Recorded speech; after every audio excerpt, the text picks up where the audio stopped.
tus brazos para conquistar las promesas que Jesús nos da. Solo espera y tú verás el milagro que Cristo hará. Un lugar para celebrar la victoria que su sangre nos da. Solo confía y cree en Él, que en familia lo encontrará. Hay un lugar para todos, de familia de Dios.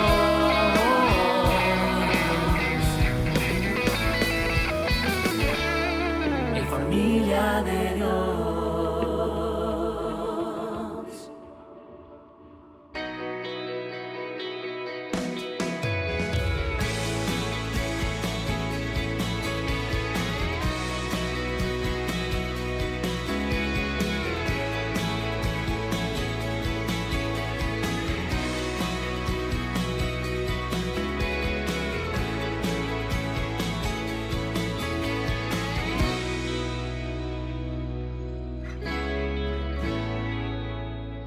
Estamos dando inicio a esta nueva serie titulada Renueva la Visión, basada en la totalidad del libro del profeta Ageo.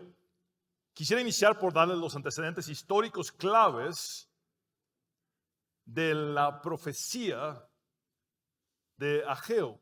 Veamos en la siguiente tabla los datos pertinentes. Nos encontramos en la recta final de la historia del Antiguo Testamento. En el año 586, el templo de Salomón fue destruido por los babilonios. Miles de judíos fueron llevados al exilio. En el año 539 a.C., sucede la caída de Babilonia ante Ciro, el rey de Persia. En el año 538 a.C., el decreto de Ciro permite que los exiliados regresen a Judá y reconstruyan el templo. Esto lo encontramos también en Esdras capítulo 1. Entre los años 538 y 537 a.C., alrededor de 50,000 judíos volvieron a Judá. Esto lo vemos en Nehemías 7 y Esdras 2. A su llegada, los judaítas pusieron los cimientos para reconstruir el templo. En el año 536 a.C., la reconstrucción del templo se detuvo. Esto lo vemos en Esdras capítulo 3. Y en el año 520 a.C., es cuando Ageo profetiza sus 4 mensajes. Finalmente, en el año 515 a.C., el templo fue reconstruido por el pueblo. Esto lo vemos en Esdras capítulo 6. El nombre de Ageo significa fiesta. Podemos inferir que el profeta nació en un día de festividad judía. No sabemos con certeza si Ageo habría regresado con Zorobabel entre los casi 50,000 exiliados que partieron de Babilonia hacia Judá, o si Ageo fue uno de los judaítas que no fueron transportados a Babilonia y permaneció todo el tiempo en Judá. El libro del profeta Ageo contiene 38 versículos distribuidos en 2 capítulos. En el primer capítulo tenemos 15 versículos y en el segundo capítulo 23 versículos. Este es el segundo libro más corto del Antiguo Testamento después del libro del profeta Abdías.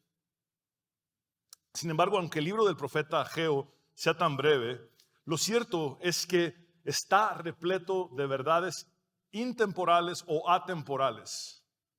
Es decir, de verdades eternas que trascienden en el tiempo sin caducar y que tienen todo el potencial para seguir impactando nuestras vidas en la actualidad, más de 2,500 años después de que este libro haya sido escrito. Dios ha puesto en las Sagradas Escrituras la capacidad y el potencial de hablar desde su propia época hacia todas las épocas. La palabra de Dios es eterna. Ageo fue el primero de los libros proféticos que fue escrito después del exilio de los judaítas en Babilonia. De hecho, Ageo es uno de los 3 profetas del período del segundo templo en el Antiguo Testamento, junto con Zacarías y Malaquías. respectivamente. El libro de Ageo es el 10º de los 12 profetas menores del Antiguo Testamento. Recordemos que los últimos 3 profetas del Antiguo Testamento son precisamente estos: Ageo, Zacarías y Malaquías. El libro de Esdras registra el trasfondo histórico de la profecía de Ageo y menciona por nombre al profeta en 2 ocasiones. Veamos la primera mención que el sacerdote Esdras hizo tanto del profeta Ageo como del profeta Zacarías. En Esdras capítulo 5, versículo 1 dice: los profetas Ageo y Zacarías, hijo de Idó, profetizaron a los judíos que estaban en Judá y Jerusalén en el nombre del Dios de Israel que velaba por ellos. Como vemos, Ageo fue contemporáneo de Zacarías. El texto de Ageo capítulo 2, versículo 3 sugiere que Ageo había visto el templo de Salomón antes de que éste fuera destruido por los babilonios en el año 586 a.C. Es decir, 66 años antes de comunicar sus profecías. Leamos este versículo en Ageo capítulo 2, versículo 3. El profeta dice: ¿queda alguien entre ustedes que haya visto esta casa en su antiguo esplendor? ¿Qué les parece ahora? ¿No la ven como muy poca cosa? Esto sugiere que Ageo era ya un anciano cuando se convirtió en el primer profeta en predicar después del exilio en Jerusalén. En contraste, su contemporáneo Zacarías era un hombre joven. Esto lo comprobamos en su tercera visión, cuando un ángel le dice a otro ángel: corre a decirle a ese joven, refiriéndose a Zacarías como un hombre joven.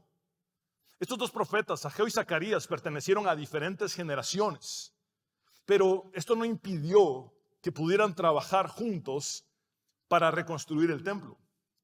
Nuestras diferencias generacionales pueden darnos perspectivas distintas, pero la misión que Dios nos ha encomendado es la misma. Algunos manuscritos de la antigua versión griega del Antiguo Testamento, llamada Septuaginta, así como de la Vulgata latina, atribuyen varios salmos a la autoría de Ageo y Zacarías. Es probable que ellos hayan sido salmistas o músicos. Al igual que otros 7 profetas, Ageo no proporciona información alguna sobre su genealogía ni acerca de su vida personal. No sabemos nada de él ni antes de que profetizara ni después de que profetizara. Ni siquiera cuando profetizó dio información personal. No obstante, sí conocemos su predicación. Una de las primeras lecciones que aprendemos de Ageo es que lo importante es comunicar el mensaje de Dios a su pueblo, no hablar de uno mismo. El mensajero no es el protagonista. El mensaje de Dios es todo lo que debe trascender. El portavoz es prescindible e irrelevante. Normalmente, cuando la Biblia nos aporta información personal de un profeta, es solamente para glorificar a Dios, ya que nos percatamos de que el profeta es una persona limitada y Dios es todopoderoso. El teólogo inglés John Stott dijo que mientras menos el predicador se coloque entre la palabra y el oyente, es mejor. La iglesia se reúne no para rendir culto a la personalidad de un líder religioso, sino para rendir culto al único Dios verdadero. La iglesia no se reúne para escuchar las conjeturas y las elucubraciones humanas, sino para recibir la solidez de la palabra de Dios, que es viva y eficaz. Ageo predicó la palabra de Dios sin que su ego interfiriera ni estorbara el mensaje que comunicó. Ageo afirmó la autoridad de su mensaje con frases como: así dice el Señor Dios Todopoderoso, en por lo menos 25 ocasiones. Es el profeta que más énfasis hace en que habla de parte de Dios en el Antiguo Testamento. Ageo comunicó la palabra de Dios, no sus especulaciones, ni sus diagnósticos, ni sus opiniones personales.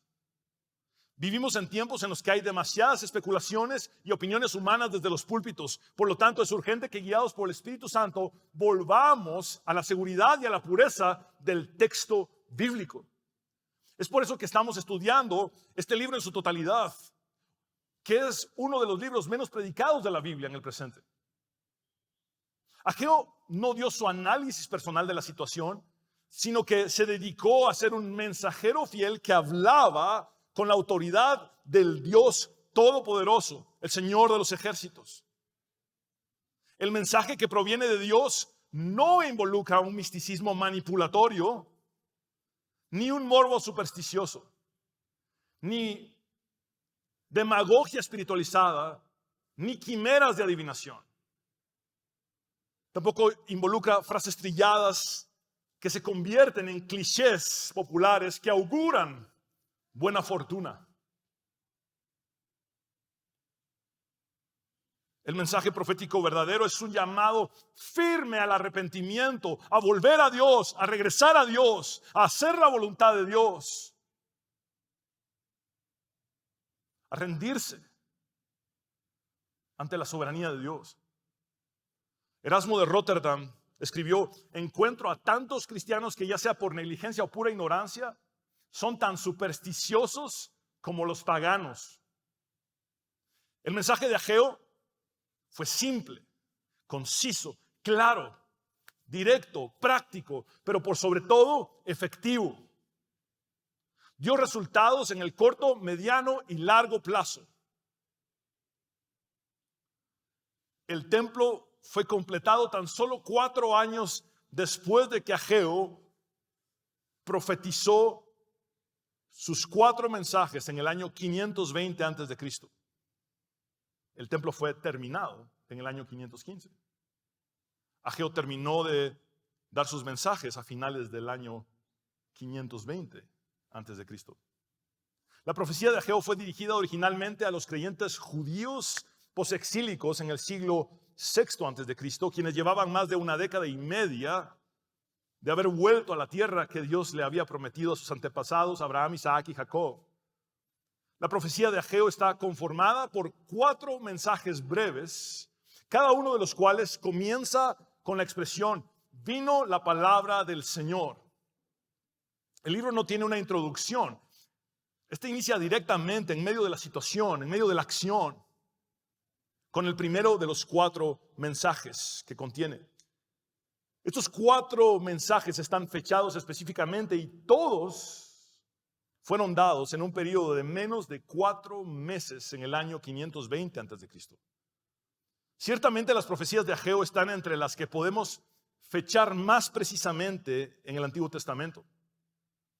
En la siguiente tabla les mostraré, según nuestro calendario actual, cuáles fueron las fechas en las que Ageo comunicó sus 4 mensajes. Veamos entonces la cronología de los mensajes de Ageo. El 29 de agosto del año 520 a.C., Ageo comunicó su primer mensaje. Esto lo vemos en el capítulo 1, versículos del 1 al 11. Los judaítas llevaban más de década y media de haber vuelto a Jerusalén. La reconstrucción del templo tenía 16 años de haber sido interrumpida y abandonada. El 17 de octubre del mismo año, 520 a.C., Ageo comunicó su segundo mensaje. Esto lo vemos en el capítulo 2, versículos del 1 al 9. Fue precisamente después del segundo mensaje de Ageo que el profeta Zacarías inició su ministerio.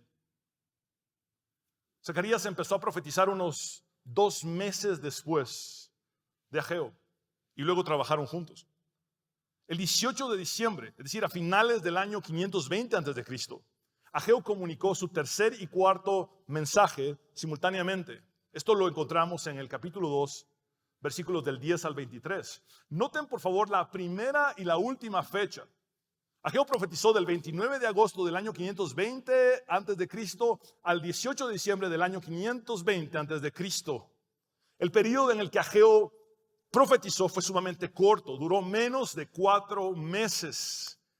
Otra lección que aprendemos es que la efectividad de un ministerio no depende de su duración, sino del respaldo divino. Pudieron haber sido solamente 4 mensajes en un periodo de menos de 4 meses, pero la palabra que Ageo comunicó fue la palabra eterna de Dios que sigue impactándonos hasta el día de hoy. Después de esta introducción necesaria, profundizaremos solamente en los 2 primeros versículos del libro de Ageo. El título de este mensaje es el siguiente: no más excusas ni pretextos. El profeta Ageo tuvo que enfrentarse a una situación muy complicada. Él desempeñó su ministerio profético en una época en la que los judaítas manifestaron indiferencia, enfriamiento, despreocupación y apatía espiritual. Aun cuando tuvieron que enfrentar sequías constantes y en alguna medida escasez de alimentos y problemas económicos, la situación política era relativamente adecuada y estaban experimentando un cierto nivel de comodidad. Habían logrado reconstruir en buena medida sus propias casas y habían alcanzado un cierto estilo de vida funcional, entre comillas, pero descomprometido y disfuncional delante de Dios. Por lo que para los judaítas el escuchar la palabra de Dios y actuar conforme a los preceptos divinos había pasado a un plano prácticamente olvidado. Pero ¿qué fue lo que sucedió?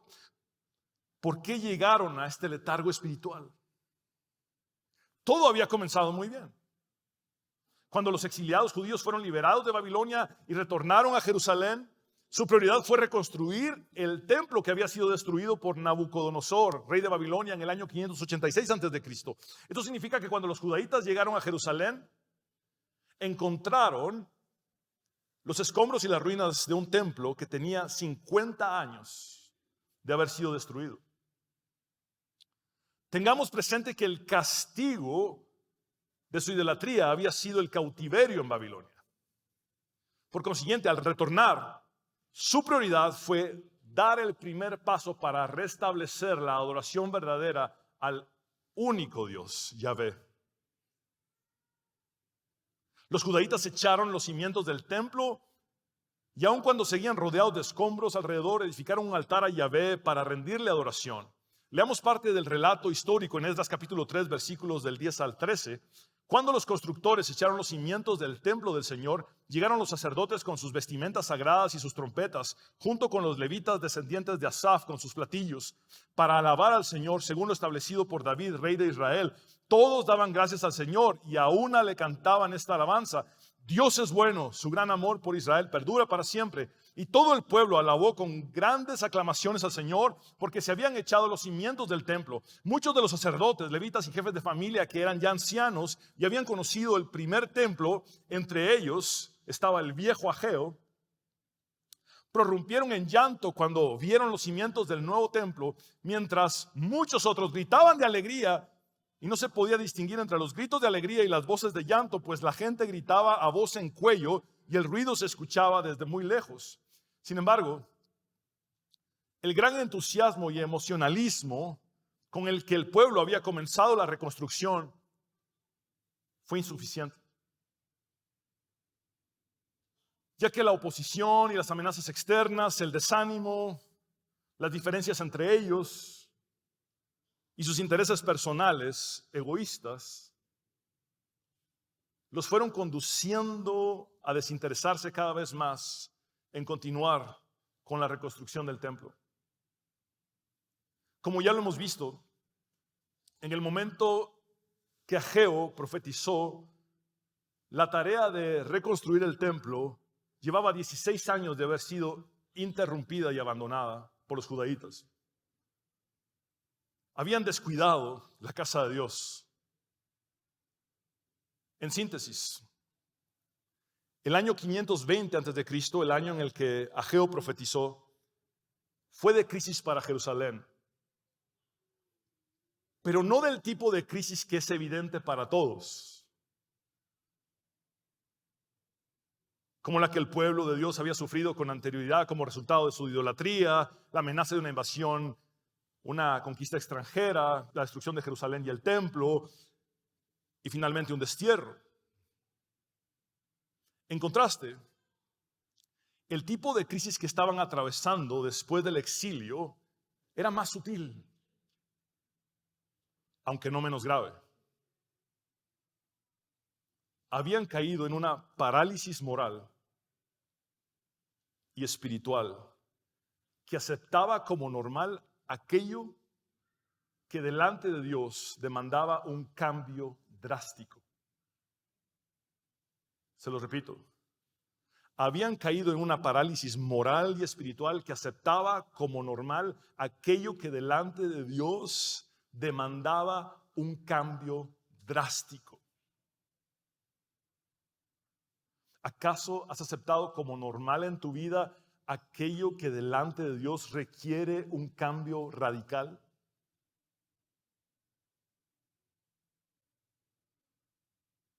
Externamente aparentas no tener una crisis, pero por dentro, en lo profundo de tu corazón, sabes que tienes una grave crisis de fe, un deterioro moral y un enfriamiento espiritual. Si no permites que Dios renueve tu visión, no hay esperanza de recuperación. Pero si permites que Dios renueve tu visión, tu proceso de recuperación podría empezar ahora mismo.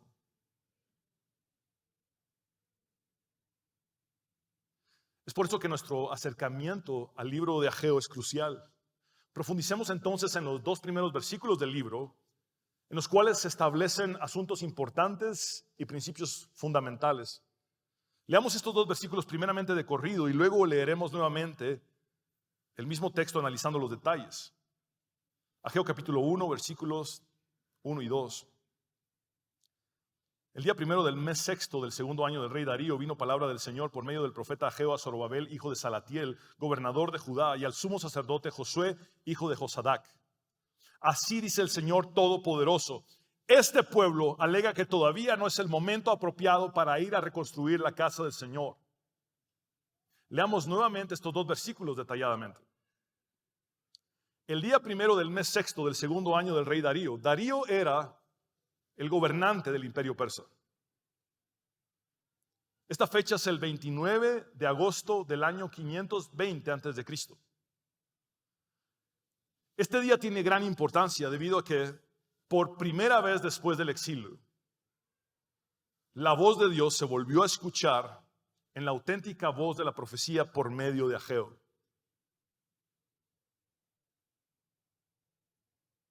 El texto continúa diciendo: vino palabra del Señor por medio del profeta Ageo. Literalmente en el hebreo dice: fue palabra de Yahvé por mano de Ageo. Fue palabra de Yahvé por mano de Ageo. Gramaticalmente el sentido es que la palabra del Señor se hizo parte de Ageo para ser entregada por la mano de éste como el profeta de Dios. Esto implica que la palabra de alguna manera se encarna, se internaliza profundamente en el profeta como el instrumento a través del cual se transmite el mensaje propio de Yahvé. El profeta es el portador de la palabra de Dios. Dios ha decidido poner su palabra dentro del profeta. Esto sucedió explícitamente cuando tiempo atrás Ezequiel se comió el pergamino en el exilio en Babilonia. Leamos este texto de Ezequiel. Y me dijo: hijo de hombre, cómete este rollo escrito y luego ve a hablarles a los israelitas. Yo abrí la boca y él hizo que me comiera el rollo. Luego me dijo: hijo de hombre, cómete el rollo que te estoy dando hasta que te sacies. Y yo me lo comí y era tan dulce como la miel.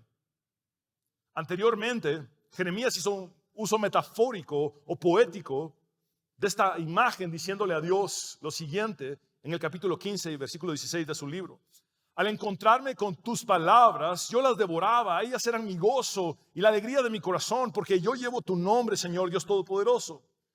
Para el profeta, la palabra de Dios está tan profundamente internalizada en su ser que ésta se hace parte de él, para luego fluir desde sus adentros y ser comunicada a los destinatarios.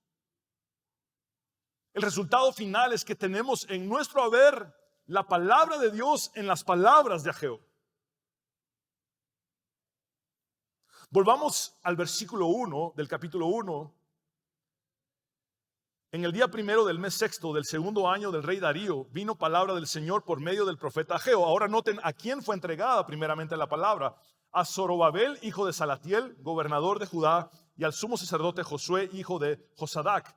Ageo se dirige primeramente a los líderes de la comunidad posexílica.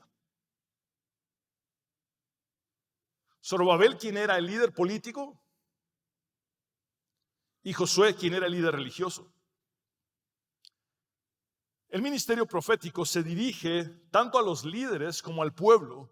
Algunas veces los profetas empezaban profetizando al pueblo y luego se dirigían a los líderes. Aquí Ageo inicia profetizando a los líderes que tomarían la iniciativa de restablecer la tarea de la reconstrucción del templo. El llamado de Dios empieza de forma específica, dirigiéndose por nombre a Zorobabel y a Josué, pero el asunto es en última instancia colectivo porque incluye el involucramiento de todo el pueblo en la reconstrucción del templo, que llevaba 16 años de haber sido abandonada. En Esdras capítulo 5, versículos 1 y 2, leemos el siguiente relato.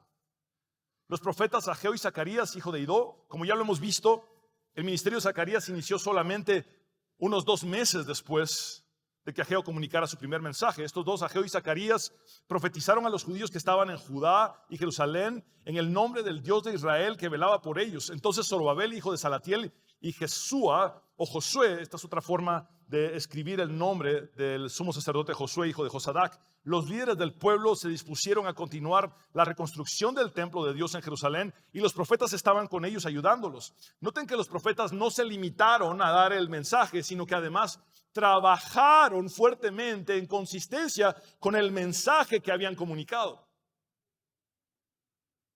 La palabra de Dios estaba profundamente dentro de ellos. Como profetas verdaderos, portaban la palabra de Dios en su interior.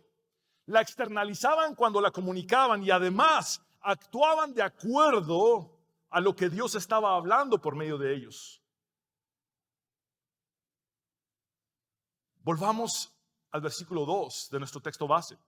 Este fue el inicio de la palabra entregada por Ageo al gobernador Zorobabel y al sacerdote Josué. Así dice el Señor Todopoderoso. Este pueblo alega que todavía no es el momento apropiado para ir a reconstruir la casa del Señor. Observen que la palabra entregada a los líderes involucra al pueblo en su totalidad. La expresión, así dice el Señor Todopoderoso,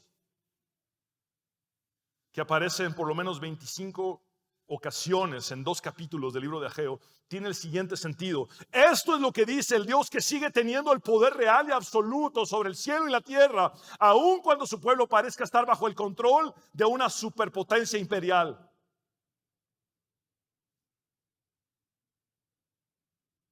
No es Darío quien está a cargo, es Dios. El silencio de Dios se rompe después del exilio con las siguientes palabras. Este pueblo alega que todavía no es el momento apropiado para ir a reconstruir la casa del Señor. El hecho de que el mensaje inicie con las palabras, este pueblo y no mi pueblo, debe llamar nuestra atención. Porque este pueblo es una expresión peyorativa en contraste con mi pueblo. Que el remanente que había regresado a la tierra fuera llamado por Dios este pueblo y no mi pueblo, era una reprensión en sí misma.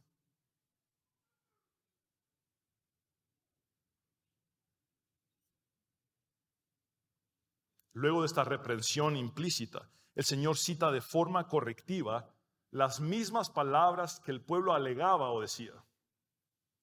Todavía no es el momento apropiado para ir a reconstruir la casa del Señor. Este era sin duda un dicho popular entre el pueblo. Esta retórica del pueblo puede aparentar ser piadosa, pero no era más que una excusa para no hacer la voluntad de Dios.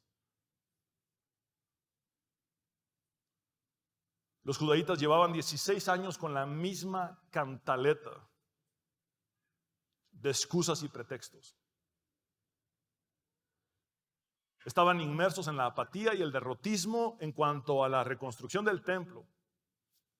Habían aceptado un estado de muerte espiritual como algo normal.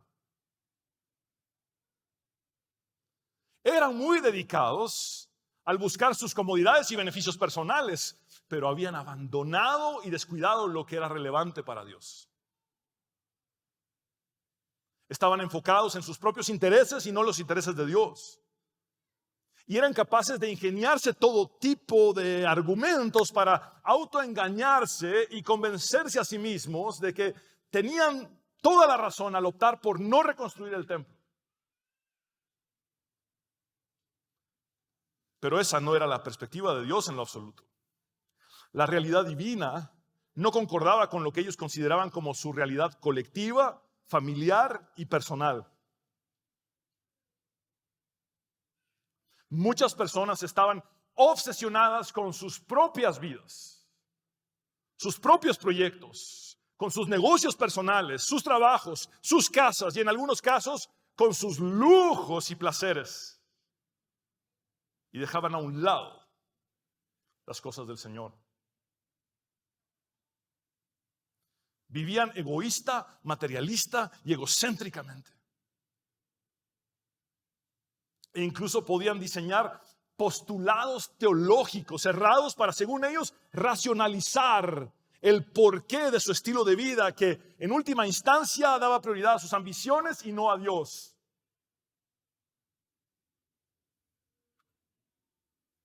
Cualquier parecido con la realidad actual del pueblo de Dios en el nuevo pacto, la iglesia, no es mera coincidencia.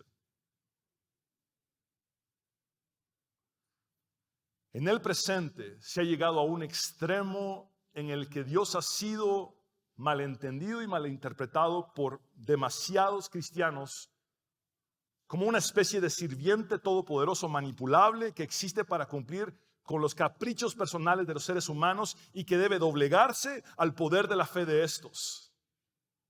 Un momento. Hoy quiero decirte de una vez y por todas: Dios es soberano.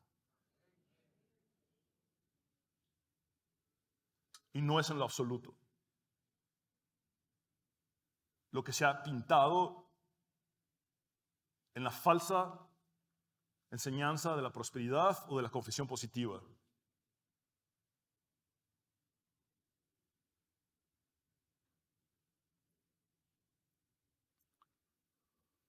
Todos nosotros fuimos creados para adorarle, servirle y glorificarle. Jesucristo nos dijo que buscáramos primeramente su reino y su justicia y que todas las demás cosas nos serían añadidas. Podemos observar un dramático contraste entre los problemas abordados por los profetas antes del exilio y los problemas abordados por los profetas después del exilio. Por ejemplo, Sofonías predicó contra la idolatría desenfrenada, la opresión de los pobres, los líderes corruptos, la injusticia social. Y los profetas y sacerdotes apóstatas. Esto fue antes del exilio. Pero después del exilio, Ageo no mencionó ninguno de estos asuntos. Porque el fuego del exilio había purgado a la nación de estos pecados tan descarados. El juicio y el castigo de Dios habían purificado al pueblo de estos males. Ahora el problema del pueblo era distinto. Era la falta de compromiso espiritual que se manifestaba en su abandono de la tarea de reconstruir el templo. ¿Y qué hay de ti? Quizá ahora no cometes los mismos pecados que practicabas antes de tu conversión, pero has caído en una monotonía, en un estancamiento, en una apatía e indiferencia espiritual.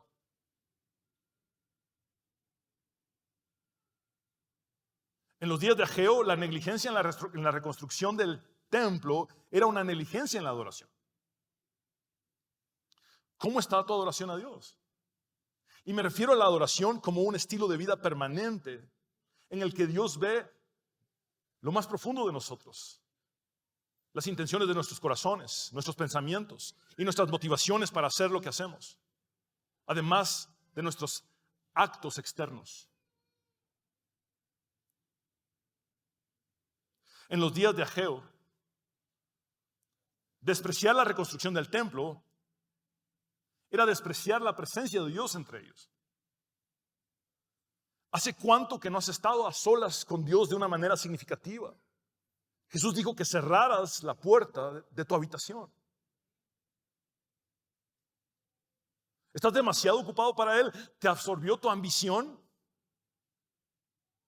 y lo hiciste a un lado? ¿Ya no tienes tiempo para Dios? Tal vez habías emprendido una tarea con gran pasión para Dios, pero luego te desanimaste y te volviste indiferente, y lo que antes era tu razón de vivir ya no te importa.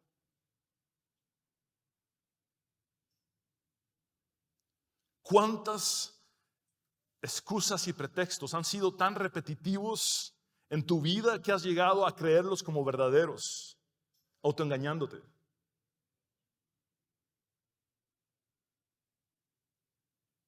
Así como el dicho popular de los judaítas cuando expresaban: todavía no es el momento para ir a reconstruir la casa del Señor.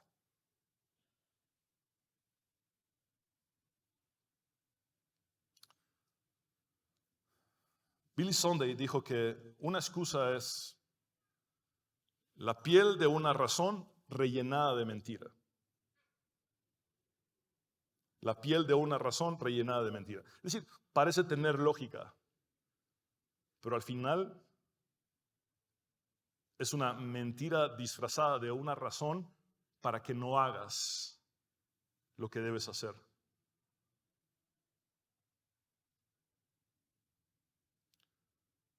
Te invito a hacer un examen cuidadoso para determinar cuál es tu verdadera condición espiritual. ¿Acaso podría haber algo en tu vida que esté obstaculizando tu adoración a Dios?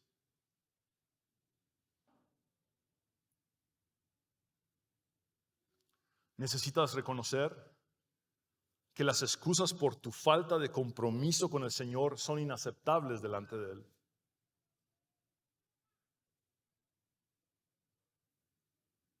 Es el tiempo de desechar las excusas y los pretextos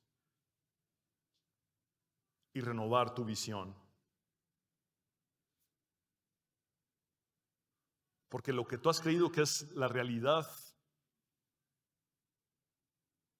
de los tuyos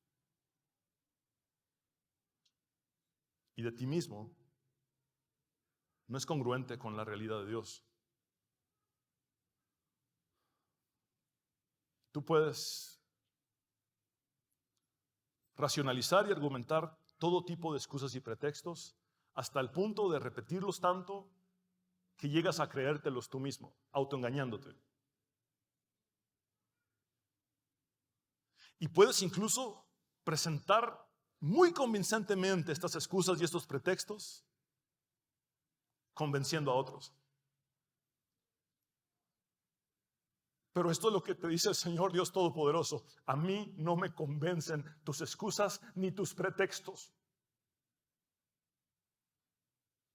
aunque se hayan convertido en los dichos más populares en tus sobremesas, como todavía no es el tiempo para ir a reconstruir la casa del Señor.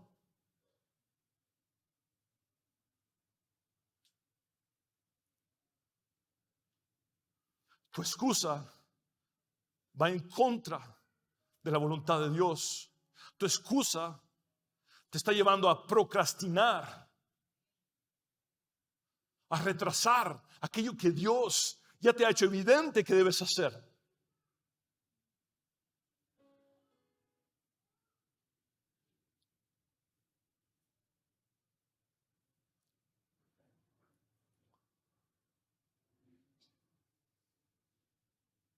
Por lo tanto,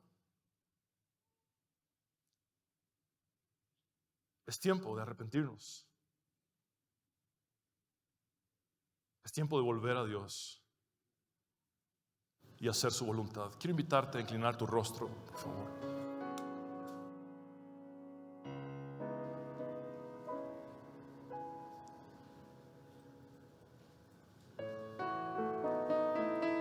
Señor, gracias por tu palabra que es viva y eficaz y más cortante que toda espada de dos filos.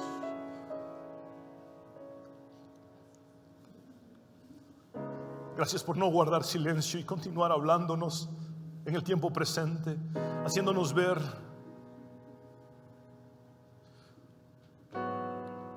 cuánto nos hemos ambicionado con nosotros mismos, con nuestro ego.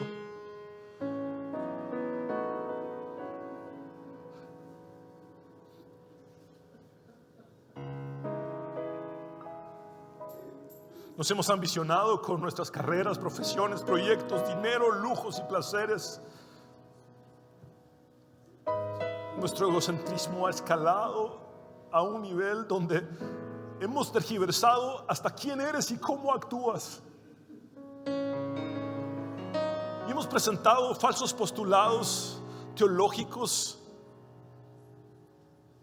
de doctrinas como la de la prosperidad y de la confesión positiva para justificar nuestra estupidez.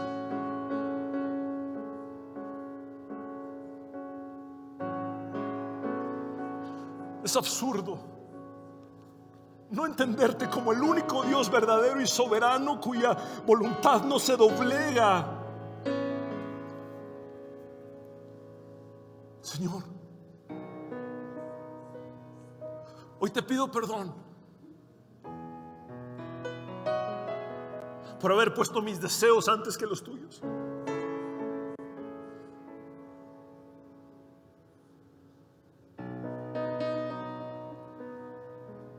Cámbiame y transfórmame, Dios.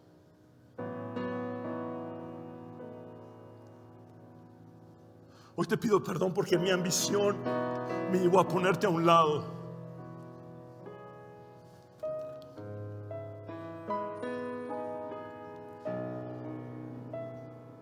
Hoy he entendido, Señor, que mis excusas y mis pretextos han sido un autoengaño. Los repetí tanto que me los llegué a creer. Los repetí tanto que hice que otros los creyeran y estuvieran hasta de acuerdo conmigo. Pero hoy me rindo ante la verdad. Tú no aceptas mis excusas. Tú no aceptas mis pretextos. Tú quieres que ponga mis manos en la obra que me has encomendado, en el llamado que me has hecho.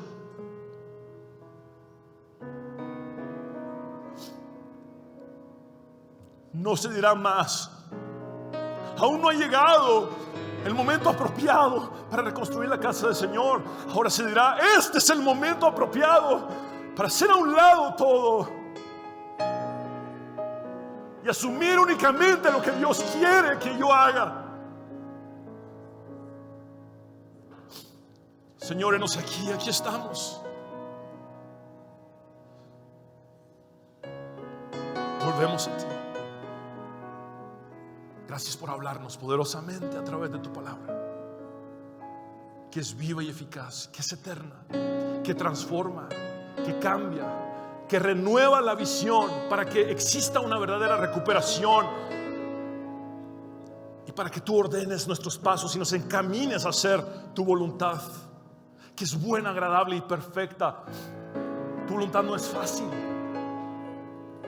pero tu respaldo está presente. No queremos más una vida vacía, sino una vida llena de tu propósito. Úsanos, Dios. Oramos en el nombre del Padre, del Hijo y del Espíritu Santo.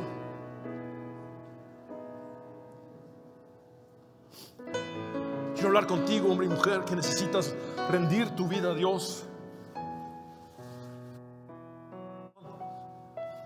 Haz esta oración de fe conmigo y habla con Dios como nunca antes lo has hecho. Cree con tu corazón y confiesa con tus labios y dile: Señor Jesús, reconozco que soy pecador, pero también sé que tú moriste en la cruz para perdonar mis pecados y que resucitaste al tercer día para darme la victoria y la vida eterna. Sálvame, Jesús. Me rindo a ti.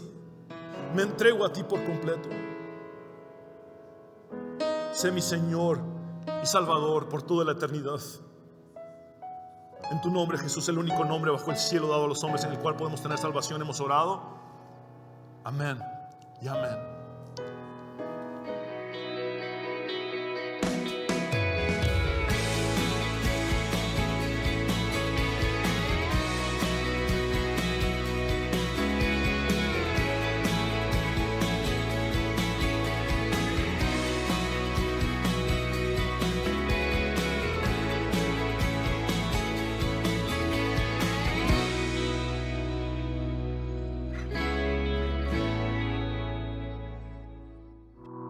Abre tus brazos para conquistar las promesas que Jesús